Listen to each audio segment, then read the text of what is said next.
Hey guys, and welcome back to my channel. So we are rounding out an entire decade. I can't believe it. So in today's video, I'm going to do a roundup of iconic luxury fashion items. I have some shoes, some ready to wear, definitely lots of bags and accessories, and we're just gonna do a roundup of all of the iconic 2010s fashion. So if you're new here, my name is Katherine. My channel is KWSHOPS, and I focus on the luxury resale industry. I actually work in this industry and have worked in it for coming up on 5 years now. So I give informational tips on things like resale value, authentication, and just general shopping and care advice as well. So if that interests you, then I'd love to have you back. Please hit the subscribe button down below. And I'm also dying to know, what was your favorite and least favorite 2010s iconic piece? You can tell me something you bought in this decade that you loved.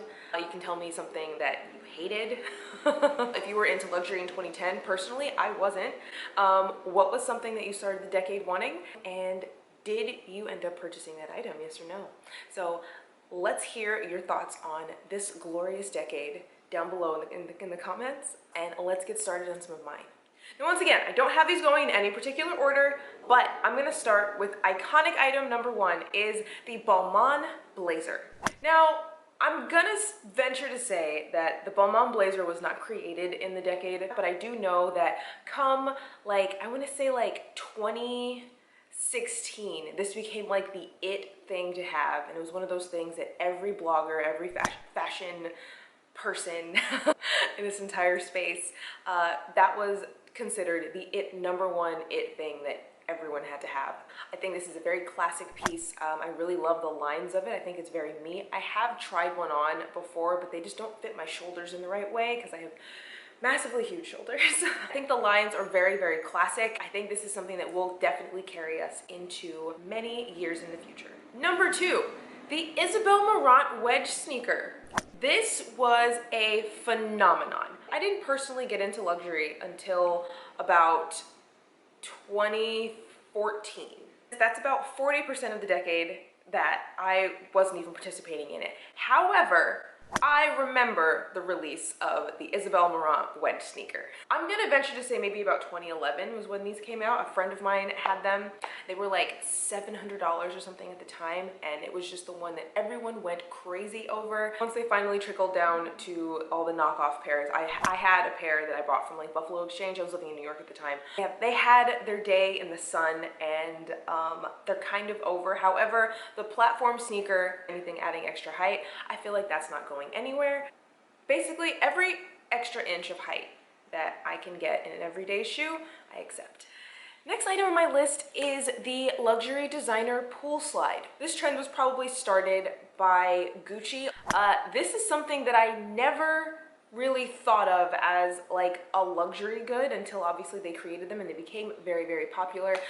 Once they did, as we all know, the fast fashion lines took this trend and ran with it. Now pool slides are everywhere and people are out here everywhere wearing them. In your memory, in your recollection, if you can find out for me, was this started by Givenchy or Gucci? My money is on Gucci, but I could be wrong. So let me know what you guys think in the comments down below. Fourth one on my list for iconic 2010s fashion items, we have the Louis Vuitton Pochette Metis. Pochette Metis, I believe, was created around 2015 or so. I sort of saw like a gradual rise in popularity, and then all of a sudden it just skyrockets and no one can get them. They were selling above retail in many cases. I do think that while it's still a popular bag, I don't think that the hype and the fanfare are as high as they once were. I do think it's a great bag, a bag that everyone went nuts over in this past decade, and people still really love it. So the next one we have is one that I actually added to my collection myself. We have the Givenchy Antigona. I have the mini size. I absolutely adore this bag. So this bag was first created in approximately 2010, and at one point was the most Google searched handbag in all of Google. I want to say that was maybe like 2017 when I read that. Some people do tend to think that it's like over now, and I tend to disagree with that. The fact that this doesn't have a whole bunch of bells and whistles and the lines are very classic, I don't see it ever particularly being like passé. However, you guys know me, I don't buy for the sake of the trend. I buy because I love stuff, and I bought this bag last year. After 4 years of stewing about it, I think this is something I actually do genuinely love, and that's something that I always recommend in shopping for handbags. It doesn't matter if it's on trend or not, but I can say this was an iconic 2010s bag. About the Gucci Princetown Mule. The first ones to come out were the ones with the kangaroo fur, which, you know, they were love-hate in a lot of sectors. I was never a particular fan, but around 2016, I think, was when I think we first started to see the Gucci Princetown Mule with the fur.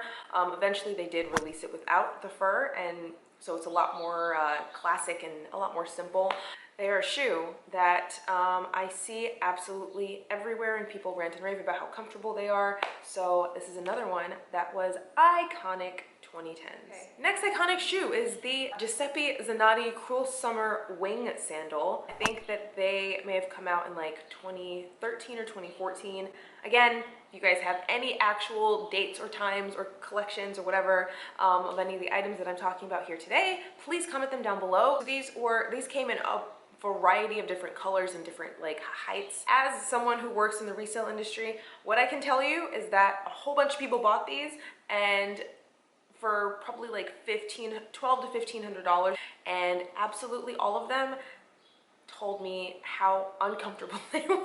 This next one obviously was not created in the decade of the 2010s, but it definitely is a place where it rose popularity. And we're talking about the Herve Leger bandage dress. The bandage dress was like the go-to night out look for the better part of the decade, I'm gonna say. And a part of that uniform was the Christian Louboutin Daffodil Pump. That's the one with the giant chunky platform in the front. How many of us had those shoes? I personally didn't. Well, sorry, I didn't have them in Louboutin. I had them like in you know, the lower, lesser brands, because at the time I couldn't afford them. So these were the 160 millimeter in height a lot of the time, and had about a 2.5 inch platform in the front. They were super chunky, super like huge. It was a look. You paired those with your Herve Leger dress. That was your going out look, circa 2013. And now for the resurrection of the fanny pack. This one took me by surprise, I can't lie. Around 2017, I believe, I think I saw Gucci do this for the first time. They did like a little one. It looked like a little structured one, and then all of a sudden, everyone collectively in the fashion industry went nuts over the fanny pack. This is something that I never foresaw coming back in style, and this is why I don't do trends. Here we are, we're exiting 2019. And the fanny pack is the thing. This is super iconic. If I were doing this in some type of like chronological, rational order, this would definitely be towards the top. So my apologies on that. But in 2013, Louis Vuitton finally listened to their customers and added a shoulder strap to the iconic Speedy. I wonder how long this took. I wonder how many years of feedback they got, saying, I really like this Speedy, but I really wish it had a shoulder strap. And it is basically almost double the price. But I do think it's cool that they did, you know, take consumer feedback. I wish they would go back to that kind of mindset. That's a different topic for another video on another day. So the new classic from Chanel was the Chanel Boy bag. The Boy, I think, debuted in about 2010 or 2011. Initially, it didn't have the double C on the turn lock, but they eventually grew towards creating that. And now the Boy has been a staple collection piece ever since. It's for the Chanel buyer who wants a little bit more edge. The Chanel espadrille. I remember that there was waiting lists and there was just no way to get these shoes, and this was just like the it shoe of the entire decade. Everywhere you go out during the daytime, not so much now, but about, you know, from 2014 to like 2017, everywhere you went, you saw the Chanel espadrilles. They've made them in so many different colors. People swear by them and said they're so comfortable and so easy to wear, easy to slip on, and they're just like the go-to shoe with just a little hint of luxury. I never got into this trend because I just didn't feel like they were flattering on me, but it doesn't change the fact that they were an iconic shoe of the 2010s. Talk about iconic, talk about longevity and a trend, and we're talking about the Valentino Rockstud pump. These debuted in 2010 on the runway. These have definitely stood the test of time throughout the decade. I still see people rocking these, and everyone gushes and gushes about their comfort. They're classic, easy to wear, easy to dress up, and just they're not a ridiculously high heel. They also come in a kitten heel. This is one of their classic staples that, you know, everyone just seems to keep perpetually reaching back for the Valentino Rockstuds. And now for another bag, we have the Celine luggage line. These debuted about 2011, I think. They came in a variety of sizes. Early to mid 2010s, this was the bag everyone was going crazy over. Now, these unfortunately have not held so much of their value over the course of many years. They are still making this bag in the nano size. The larger sizes, I'm not sure at the moment. I think that generally speaking, when you have a bag that's like about this size with relatively classic lines, it does tend to stand the test of time a bit better than when you go huge. And that's just sort of like my working theory around bag trends. A look back on luxury fashion would probably be incomplete without any of these things, honestly. Without the Fendi pom-poms. Little mink pom-poms, little bag charms that you just clip onto your bag, and it does... I was never a fan, but can I tell you, they were everywhere. They were everywhere. There was the Carlito, there was the Monster, and then other designers started to glob onto this trend as well. And I think like around 2016 was when everyone was going nuts over these, and this was another one that we got in the Monster one, and I think we sold this above retail at the time. We have an iconic shoe, the Stuart Weitzman Highland boot and the over-the-knee boot. I love that the 2010s made over-the-knee boots more like, how do I say this, appropriate and acceptable, because before, thigh-high boots were seen as like overly sexy, and the Stuart Weitzman Highland, or the popularity of it, really made thigh-high, or now we call over-the-knee, a lot more like socially acceptable. It was a lot lower, a lot more modest of a heel. It was a block heel, and I was really, really happy to see the over-the-knee boot come back in, and hopefully it doesn't go anywhere anytime soon. Chloe Susannah boots. The Chloe Susannah boots were initially created in 2008, but they were re-released around 2010, 2011, and ever since, almost like every blogger worth their salt, they have a pair of these, and they're just one that you just bring them back out, and they just always seem to fit in with the outfit. They're a classic shoe now. I don't see the Chloe Susannah boot going anywhere anytime soon, which is amazing considering that this is now a 12-year-old shoe. That really, to me, that is a sign of great design when it can really stand the test of time like that. You don't normally see that so much with shoes. Talk about blogger trends. The Dior So Real sunglasses. These were everywhere in 2015, maybe 2016.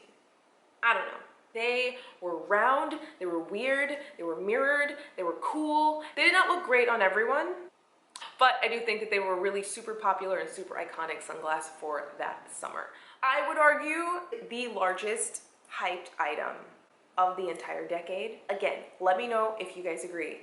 The Gucci Marmont belt. Gucci created a new logo for themselves around maybe 2016 when Alessandro Michele took over at Gucci, and he created the Gucci Marmont line. And listen, the belt was everywhere. It was on bloggers, it was on Instagram girls, it's on people on the street, it's the thing that everyone was fighting each other to get this belt. Now, it's not as popular as it once was. Being popular at that level is definitely not sustainable. I just do hope that the people who have it and bought it because they really loved it continue to do so, because that's what I'm all about in fashion. You know what? The belt is it's cute. It's a cute belt. That's fine. Piggybacking off of that last one, we have the Gucci Marmont flat bag. For a while, this was thought of as like the more affordable version of the classic Chanel, to which I see it, but I disagree. The Gucci Marmont bag comes in a variety of sizes. There was the super mini, the small, the medium, and they make like a huge, massive one. They make tote bags, they make all kinds of stuff in the Marmont line. For another bit of eye candy, I actually did partake in this trend with this cute little clutch from the outlets last year. I absolutely love it. I think that, you know, it's classic, and I'm gonna be able to carry this for many, many years to come. Although I do have to say, I prefer the GG on the back to the heart. The heart I've never understood. The Chanel slingback, another pair of shoes that was everywhere. I don't really see people wearing these so much anymore, which is just kind of like strange. One singular point is the one where everyone was clamoring for, and then you just don't see people pull them out the same way. I don't know, but you know, it could be just because it's winter right now. That's probably it. Cap toe, block heel, slingback. The classic colorway is the beige and black, but I've also seen like navy and white. The Chanel slingback, the ripped up distressed shorts, the Balmain blazer. That was the iconic 2010s look. Another one from the Dior So Real sunglass era were the tribal earrings. I was almost even convinced on getting a pair. The reason I think that they're cool is because they're very different. They, you know, have the little pearl, like the faux pearl in front, then a larger faux pearl in back. It's sort of like a different spin on earrings, and points always for different and unique design. I wear big, huge earrings. My hair is usually pretty big. You wouldn't be able to see them. So I never really found it, you know, useful of me to spend, you know, $400 or so on a pair of earrings that literally no one, including myself, were going to be able to see. So, but I think they're super cool. I do think that they are like a classic and iconic. But specifically, iconic 2010s. The YSL Tribute Sandal. For accuracy's sake, I definitely do have to say that the YSL Tribute Sandal was initially debuted in 2004, however, remained a mainstay throughout the decade, up until I would say maybe like 2017, I'll say. We started to see this slide off. Although they still make them, people still buy them, people still wear them, because guess what, guys? They're comfortable. I, at one point, had 2 pairs in my collection. I ended up selling both of them. They just really weren't the shoe for me, but people absolutely loved the YSL Tribute all throughout the 2010s. Let's have a moment to discuss the Christian Louboutin So Kate. He premiered these in maybe 2013 or 2014. It was like a point of like pride to say, I can walk in the So Kates. The Christian Louboutin So Kates, bar none, are the worst designer shoe of all time. It almost like hurts your feelings because they're so gorgeous, they're so beautiful. And then you put them on and it's literally torture. The heel is skinnier. I think it's called the Vamp, I don't know, has more of an incline. The point is more drastic and more dramatic, more toe cleavage, so like less shoe space. They were designed for one purpose and one purpose only, and that is to be freaking beautiful. I had a pair, I sold mine, and I replaced them basically with the old style of the Pigalle. Those to me are perfect. I can walk in those all day. Same height, just different design, and it's just really just the design on those. It's torturous. Some people are just finding them, and that just goes to show you how different we all are, because those are just absolutely the worst shoes of all time. But they're so pretty. Next we have the Chanel Deauville. This debuted in maybe 2012 or 2013. This was the go-to casual everyday bag for those who love Chanel. It's canvas, pretty basic. There's the top handle, there's the chain shoulder strap. It's just a very cute and iconic bag, and this is another one that was so impossible to get for a number of years. I personally love this bag, although I do think for the price, there is a lot to be desired. One that they release in a variety of colors every season. I always swooned over and loved that bag, and then one night, perusing Fashion File, I find this. This is the Katherine version of the Deauville. It's a bit smaller, it still has the top handle, still has the shoulder straps, and is a bit, I think, a bit more nondescript. Like, yes, of course, it does have the Chanel, but the back is just a little striped tote. You know me and my structure. This is more structured than the Deauville is. The Deauville has no structure at all.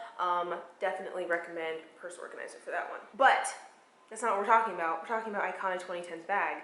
And the Chanel Deauville, to me, it ranks. Stella McCartney and the chunky platform Elise sneaker, loafer, creeper. What do we call these shoes?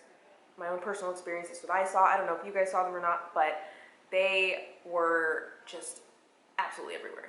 They love the height without having to sacrifice comfort. Like, there was a summer where these were the thing. I'm gonna say in that same summer we had the Miu Miu ballet flats. I ended up actually getting a Zara dupe. This was in 2016, and they had like different color like ties. One of them was like gingham and the other was black, and you're supposed to like mix and match them. Miu Miu flats, distress denim shorts, the white tee, and that was the look. They were huge for that singular summer, and then they disappeared, never to be seen or heard from again. I don't know. You know what though, I have to say, of all of the things on this list, these were weird. Although, honestly, like, that weirdness was kind of a preview for like what was to come once we moved later into the decade where we are now. I think that was about 30 iconic designer pieces from the last decade. Is there anything that I mentioned that you don't think should have ranked? Is there anything that I forgot to mention? Let me know in the comments down below. I want to see where your thoughts are with the decade. What are your top two? What did you buy this decade? What did you love this decade? What did you hate this decade? All in all, I'm excited to be pushing into a new decade. Hello 2020. I can't wait to see what's in store for the upcoming decade. So I hope you guys enjoyed this video. Let me know your thoughts down below, and I'll see you guys in my next one. Bye!